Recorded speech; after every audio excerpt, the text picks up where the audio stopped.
Welcome to episode 3 of the Mentality Podcast. I'm your host, Alan. And I'm your host, Kodi DYEL. We'll be doing a 3-part mini-series on the lost art of brotherhood. And the subject today for part 1 will be the crisis of connection and why modern men are so lonely. We'd like to start off by saying that this issue is not something that is only affecting a couple people. If you feel like this is something that's affecting you, don't feel alone. This is an epidemic. It's not just you. Yeah, diving into a little bit. So, being someone who moved 9 hours away from all my friends and family, I've seen this time and time again. I've met people that are super rich. I've met middle class people. It doesn't matter what it is, but I've met people that the only engagement they have with whether it's male or females is they go to a car show 1 hour on a Saturday and that's all they see. Or maybe they go to the gym and like that's their hobby, but they don't have any real life connections outside of that. And it's relatively sad. It seems like the older they get, the less friends that they're having connections with. And as I was saying earlier, this is an epidemic. We have the data to show that. The Surgeon General reports on this loneliness epidemic, and we have studies showing that men report right now in 2025, men report to having fewer than 2 close friends on average, and 1 in 5 men have no close friends at all. It wasn't this way when studies were done in the 90s and the early 2000s. And a lot of people don't think that's a big deal, but actually, this has a huge impact to your health. It increases the risk of depression, anxiety, heart disease, and believe it or not, dementia. So, this is not just something, a personal failing on people. This should be considered a public health issue. I wanted to ask you one question and just kind of bring up one following point. So sometimes people hear those statistics and they can't like put it in real life scenarios, right? But just think about it like this. You were in a fraternity, you were in college. Think about how many people you had connection with there. I'm assuming dozens, if not 100. And then think about where you are now at your age. Do you have even 10% of those same friendships right now? Or do you feel like they're, is it more, is it less? Just to give people an idea, an example. That's actually an excellent way to frame that statistic. Yeah, when I was in college, I did about 3.5 years in undergrad, 2 years in grad school. And every year I had a lot of fraternity guys coming in and more fraternity guys graduating. So over my 5-year span of college, I probably had hundreds of fraternity brothers. And I'm not saying I was close to all of them, but I would talk to them, be at parties and events like that. Currently, I would say out of the hundreds of fraternity brothers that I had, the amount of fraternity guys that I still talk to, and I mean on a regular basis, on the phone, hang out. I've been to their wedding. I've been a groomsman. Have a real close relationship is probably 7 to 8 of them. So the statistics sound relatively accurate. Is that safe to say? Absolutely, yeah. I mean, There we go. there's a reason why statistics exist, right? There we go. No, that's pretty much all I had to add to that. No, but that's a very good way of explaining it in a way that people can understand. And that takes us to the subject of, what was the historical shift and what changed? Now, something that changed, like I said, these weren't the numbers in the 90s, the 80s, the early 2000s. And what changed, one of the things that caused this to change was the loss of tribal and community structures. Compared to past generations where men's social lives were built around unions, fraternal organizations, and multi-generational communities, we don't have that anymore.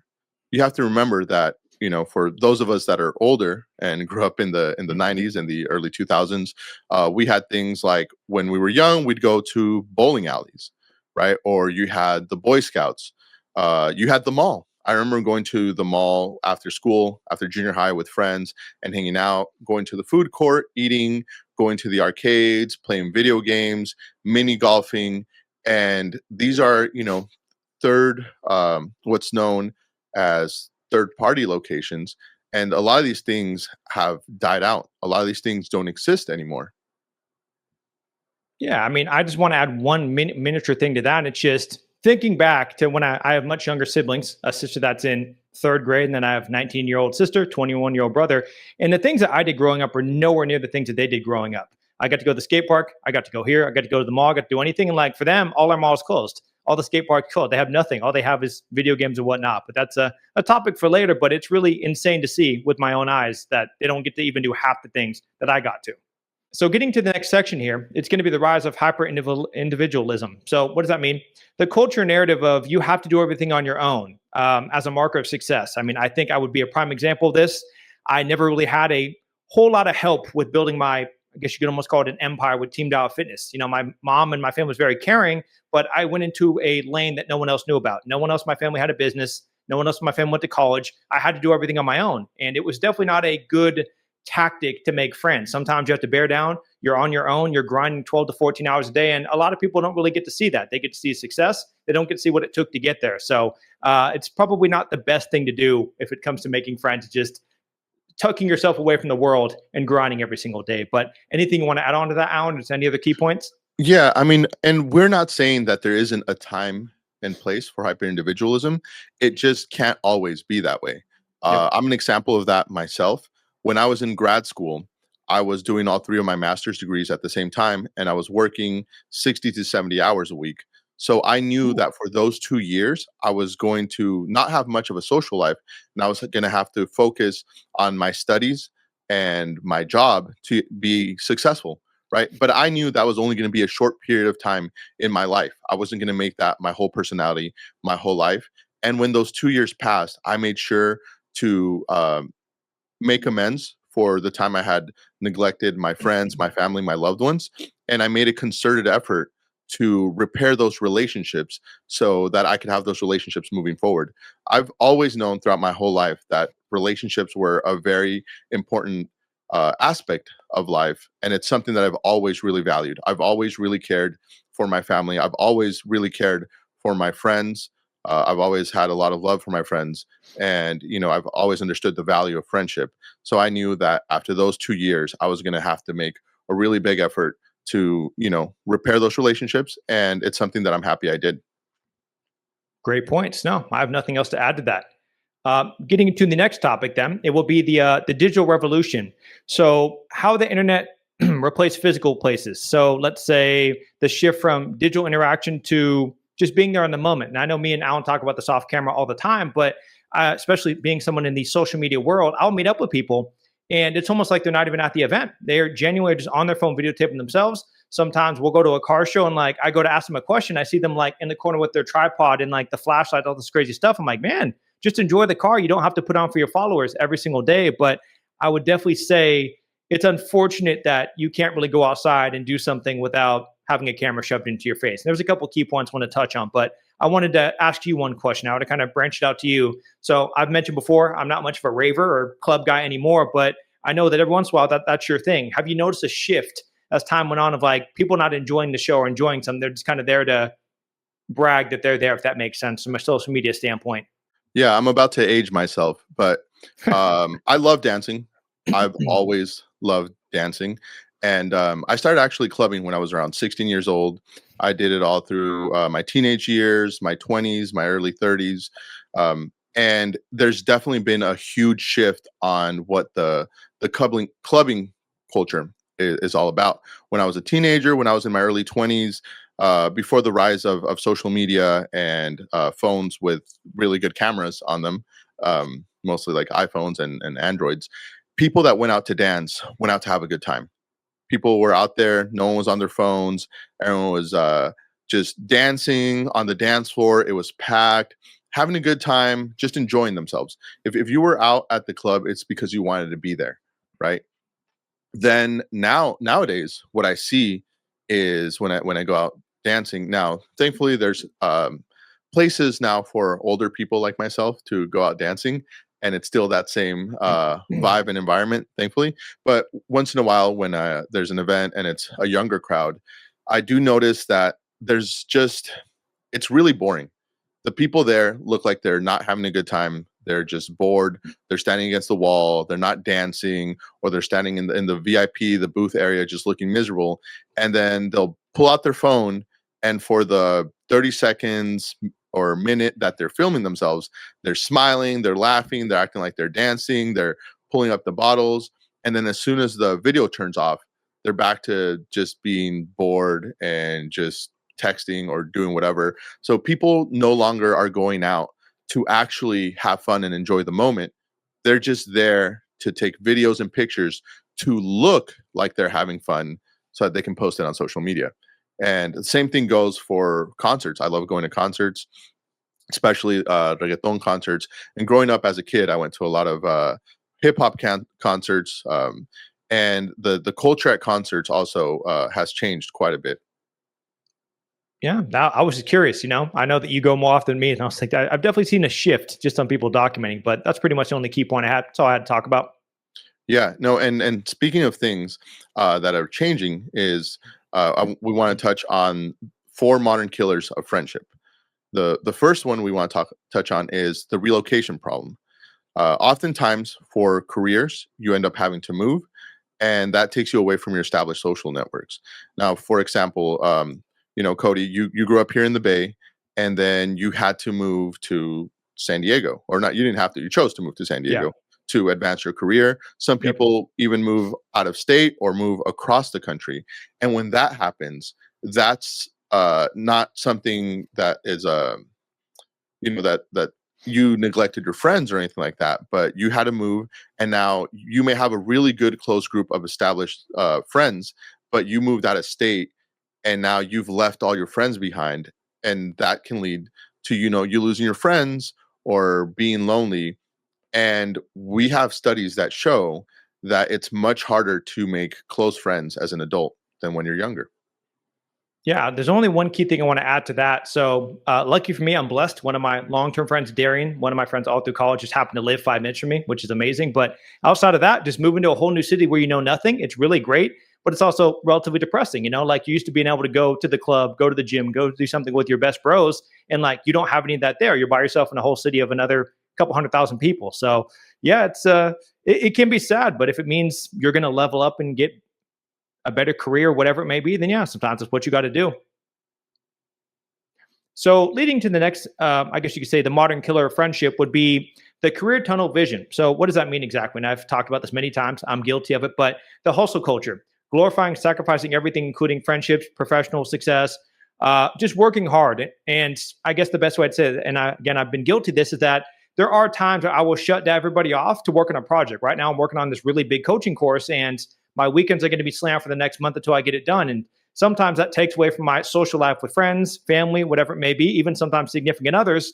And it's not a good habit to do, because at the end of the day, you can only do so much with money, and it's not going to help you build a bunch of friendships. So just don't be like me would be the best thing. Alan, anything you want to add on to that? Yeah, and like we said, always, everything comes with a caveat, right? There's a Yep. time and place to have career tunnel vision, but you can't have these for prolonged periods of time because you do sacrifice a lot. And friendships, relationships are a very important part of being a human. So if you completely neglect and sacrifice that, you may become successful and have a great career, but you're not going to have anything else besides that. So it's always good to have balance and make sure that you're living a wholesome life and look at every aspect of life, because there's much more to success than just your career. Now, moving on to modern killer friendship number three, it's the partnership paradox. How romantic relationships, while vital, can unintentionally become social crutches that lead to the isolation of friends. And I can speak to this from personal experience. I know a lot of people that do this. I know a lot of people that will get into relationships. They'll get a girlfriend, and they immediately drop all their friends, right? Or they get married, and then they same thing. They completely drop all their friends. And this is not only bad for you as a man, but this is also bad for your relationship, because usually when people do this, they put all the pressure of everything that their friend group brought to them onto their girlfriend or their wife. And that is going to cause a lot of trouble in your relationship, because imagine you have a group of like 8, 9, 10 friends. They all serve a different purpose, right? You have a friend that's like your best friend, your confidant, the person you tell everything to. And you have a friend that's the funny friend, the person that tells you jokes, cheers you up, makes you feel better, or your friend you go to the gym, your gym bro. And now you dropped everyone, and now you expect your spouse to fill that position. That is too much pressure on one person. No one person can fill all the needs of one human, right? Your wife can't be your best friend, your confidant, your gym buddy, your funny friend, your activity partner. You're just putting way too much pressure on your relationship, and it's going to eventually fracture your relationship and lead to resentment. Also, another thing that recently came up actually with my friends, we were talking about this week, is there was a discussion about why women move on faster from breakups than men do. And once again, this isn't an opinion. This is something that we have studies on and we can prove. The reason why women are able to move faster from breakups is because they have stronger friendships and a stronger support network, right? Women don't tend to drop their friends as soon as they get into a relationship as much as men do. They keep their friends around and they keep strong relationships. So when they break up, they go to their friends and their friends cheer them up. Their friends help them talk through their problems and work through their emotions and get to a better place mentally and emotionally.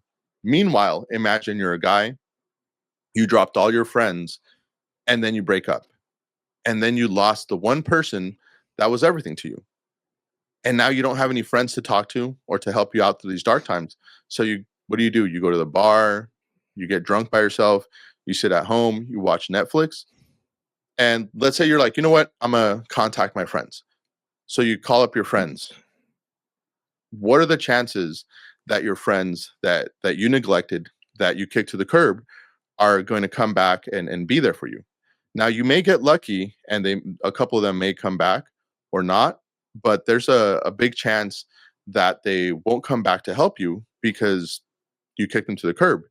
And honestly, that's also very selfish behavior. If you completely just kick your friends to the curb and forget about them whenever you get into a relationship, you can't really expect them to come back like nothing happened, right? You let them know how much they were worth to you and how much they meant to you when they're easily disposable like that.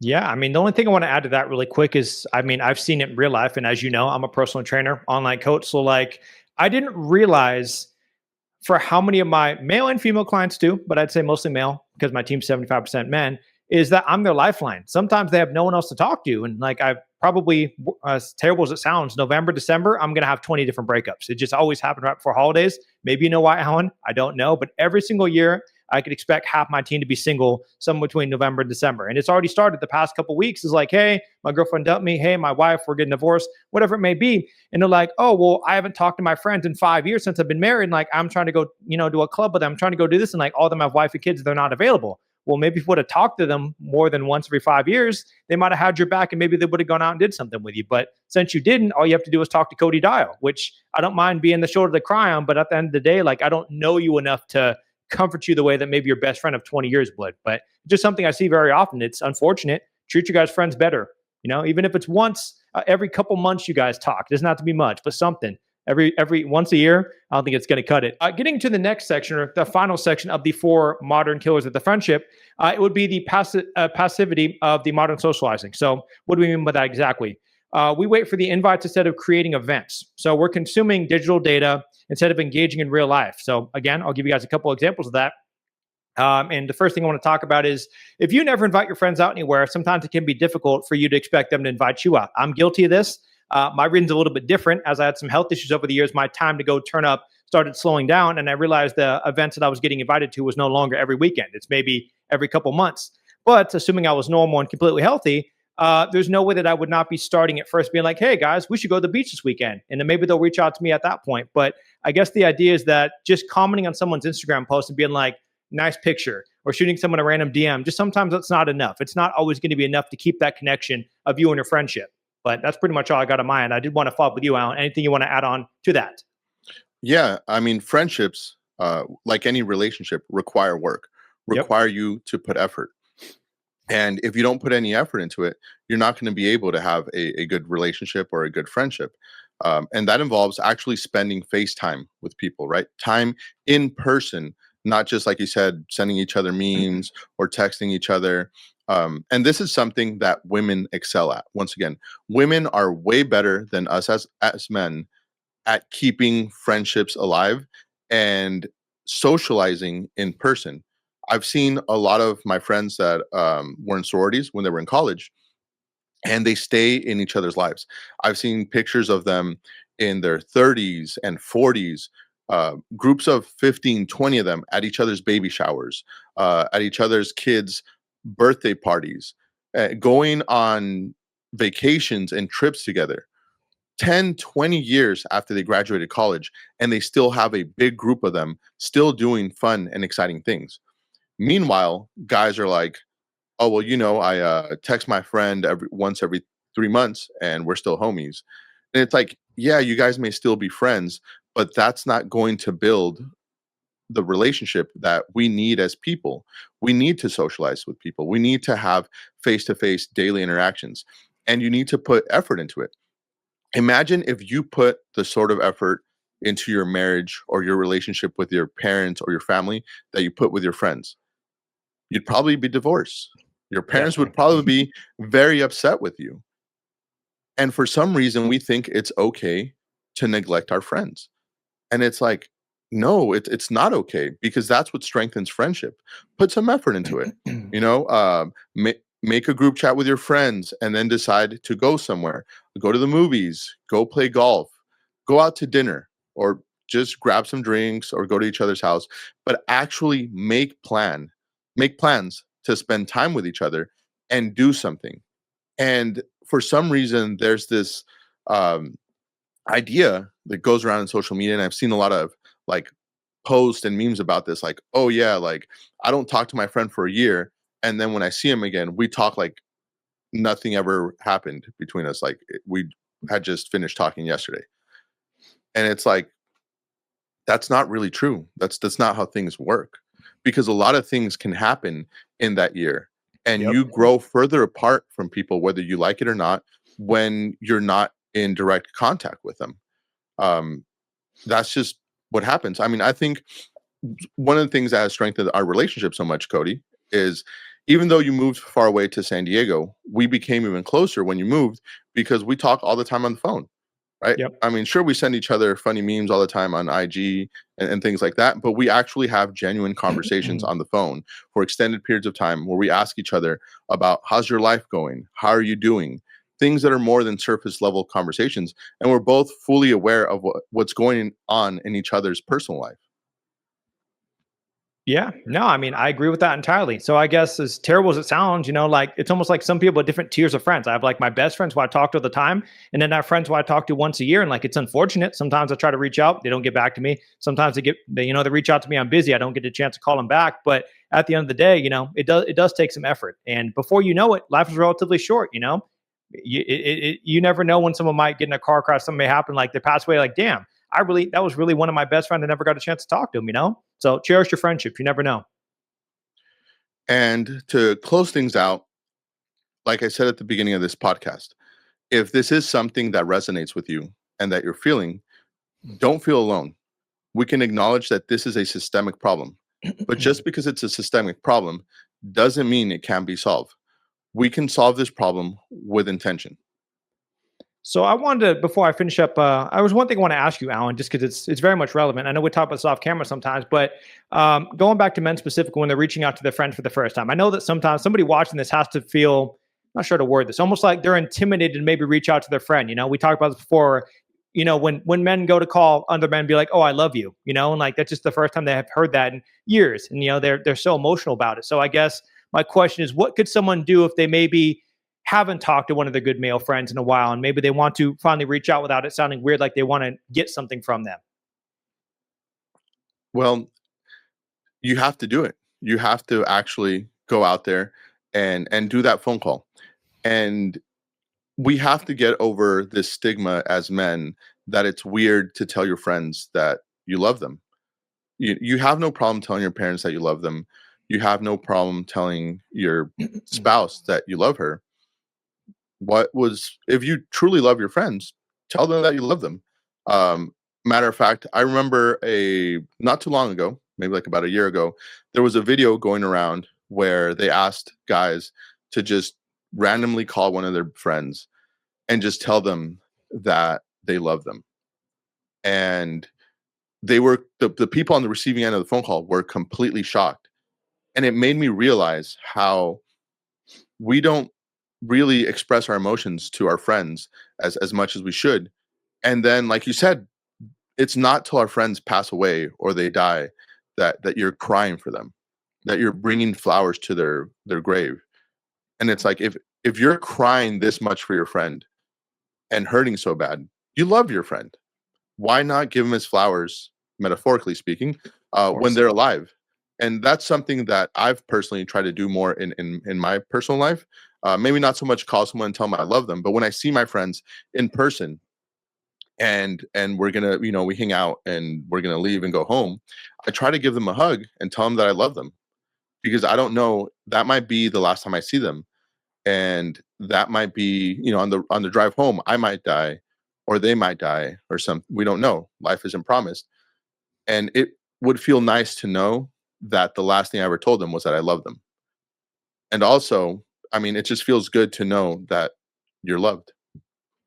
Yeah, the only the last thing I want to add to that, just because it happened recently, one of my really good friends from the Pacific in my hometown just randomly called me out of nowhere. We hadn't talked in maybe 8 9 months, maybe longer, and he was like, "Hey man, I just want to say what's up." And like in my head, I'm like, "Oh, I wonder what he wants. Like, what does he need from me?" He didn't want anything. He was so just like, "I'm proud of you. I'm glad to see you doing your thing. I know we don't touch base, but like I like watching your content. Like follow along." And like it was very meaningful. It was very meaningful just to like talk to a friend that we just lost touch, but it was very meaningful. So call your friends more often. It can mean a lot to them.